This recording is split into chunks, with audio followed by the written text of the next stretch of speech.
지금도 탄핵이 잘못됐다고 생각합니다. 박근혜 대통령의 정치적 명예를 회복시켜야 한다고 생각하는데 줄서는 사람입니다. 저는 지금도 탄핵이 잘못됐다고 생각합니다. 저는 지금도 탄핵이 잘못됐다고 생각합니다. 탄핵이 잘못됐다고 생각합니다.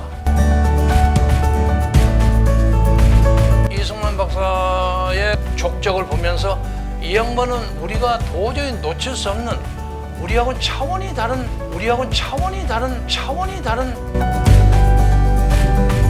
최근에 여야를 막론하고 대통령을 하겠다고 나오는 사람들을 보니까 저 사람들이 정말 대한민국을 끌어갈 수 있을까?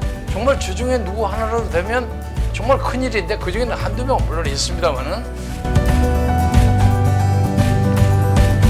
그래서 우리 국민혁명당 후보로 제가 지명이 되면 국민의힘과 같이 이 선거의 그 투표 제도를 근본적으로 고치는 부정선거의 뿌리를 혁파시키는, 그러니까 보팅 기계, 투표기의 기계, 이에 대한 자료가 충분히 저는 가지고 있습니다. 이걸 고치지 않고는 선거를 이기기 어렵습니다. 당시에 문재인하고 붙었는데 문재인 후보가 하는 말이 자기는 이러이러한 정책을 하고 특히 당선을 하면 인천 앞바다에 NLL을 풀겠다는 거야. 그래서 북한산에 와서 거기서 어로 작업을 하게 만들겠다는 거야. 자기는 취임식을 광화문에서 하는데 광화문에 김정은 위원장을 초청하고 여기서 같이 하겠다는 거야. 아니 김정은이가 거기로 오면 대한민국 좌파라는 애들 다 모일 거 아니에요. 몇십만. 그럼 나라가 거덜이 나버리는 거예요. 그래서 이 사람 막아야 되겠다. 그래서 부랴부랴 한광호 하나와 의원과 같이 여기로 왔어요.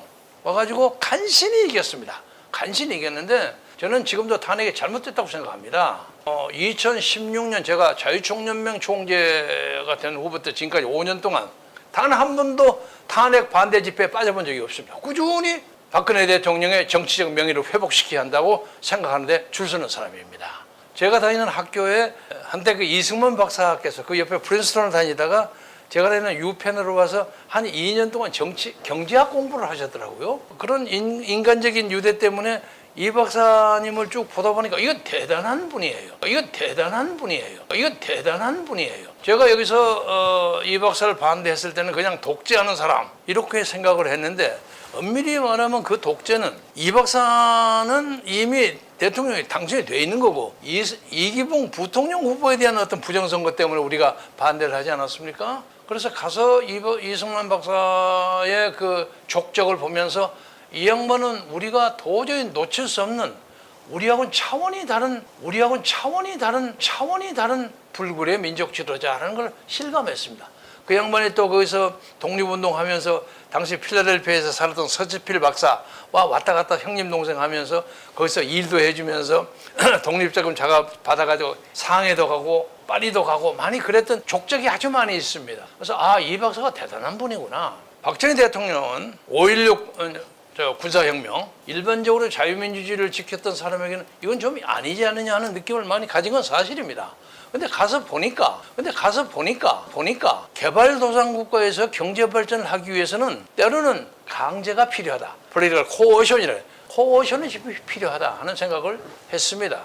예를 하나 들자면 지금 경부고속도로라는 것이 우리가 물류의 우리나라의 대동맥 아닙니까? 그런데 그 경부고속도로를 만드는데 야당 지도자들이 난리 법석을 하고 반대를 했어요. 왜 농토를 없애느냐, 농업 생산력이 부족하다, 농민들을 더 어렵게 만든다, 별소리를 다 하고 많은 야당 지도자들이 경부고속도로 기공식에 그냥 길바닥에 누워가지고 데모를 난리를 했어요. 이거 반대한다고. 그런데 그 사람들도 그때는 그것이 옳다고 생각한 거예요. 저도 한때 그렇게 생각을 했습니다. 미국에 가보니까 그렇지 않아요. 그래서 제가 16년 동안에 솔직히 말해서 박정희 정권에게 반대하는 학생으로 갔다가 돌아오면서 가슴속에 이승만 박사와 박정희 대통령을 가슴속에 잔뜩 넣고 왔습니다. 그리고 그 가기 전에 제가 접촉을 했던 많은 야당 인사, 이 사람들은 제가 변한지를 잘 모르는 거예요. 그래서 틈틈이 얘기했어요.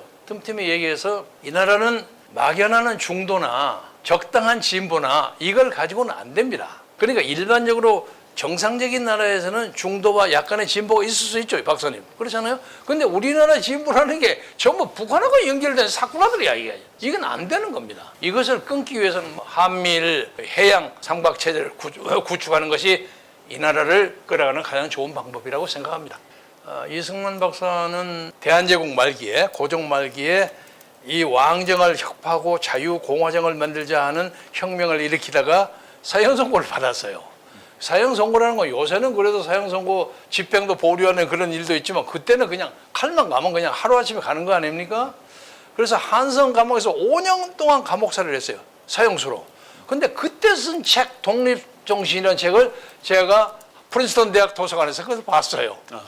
그런데 놀랄만한 것은 100년 전 책인데 국가는 교류를 해야 한다. 수출을 하고 물류를 해야만 산다. 인문을 발달시키고 외국에 많이 보내고 그렇게 해야만 살지 여기서 살면 우리나라의 개구리가 된다. 그런 말씀을 쭉 하셨더라고요. 100년 전에 소국이라는 것이 나라가 적어서 소국이 되는 것이 아니라 그 말씀이 참 맞습니다. 삼천리 한반도의 반을 차지하고 살지만은 법범도 사전 대한민국 헌법상 대한민국의 영토를 불법 집현 반란 집단이기 때문에 저게 우리나라 영토입니다. 북한을 저 미몽과 공산주의 독재 세습체에서 깨부시는 자유의 광장으로 나오면 우리나라는 정말로 좋은 민족이 되리라고 생각하고 이들이 여기다 간첩 보내고 뭐하면 우리를 단호하게 친다. 어림없다. 그런 입장을 세우면 북한도 결국은 저는 붕괴하리라고 생각합니다.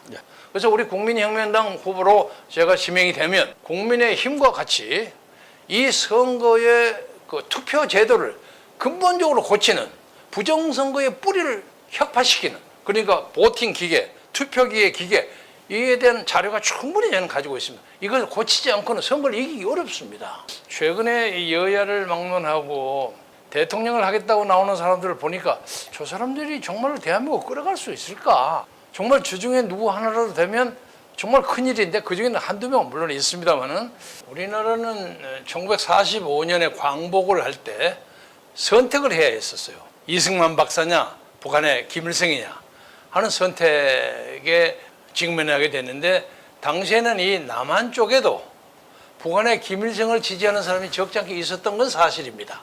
어떻든 간에 1945년이 지나서 1950년 김일성의 남침으로 인해서 우리가 동족상전의 전쟁을 벌여야 되지 않았습니까? 그때 이승만 박사라는 이승만 대통령이라는 불굴의 지도자가 나와서 대한민국을 이렇게 끌어갔습니다. 그래서 대한민국은 자유민주주의와 시장경제를 해야 할 나라입니다. 그런데 요새 북한의 대남 공작 때문에 대한민국 도처에 수많은 그 간첩 비슷한 사람, 주사파, 무슨 별 사람들이 다 있어요. 그래서 저는 이번에 대통령 선거가 이 나라의 자유민주주의를 지키느냐, 소위 자유민주주의를 지키느냐, 아니면 북한의 주체사상에 넋 빠진 사람들의 공작에 넘어가서 사회주의 혹은 공산주의 국가로 전락하느냐 하는 이념의 좀 제3차 대전입니다.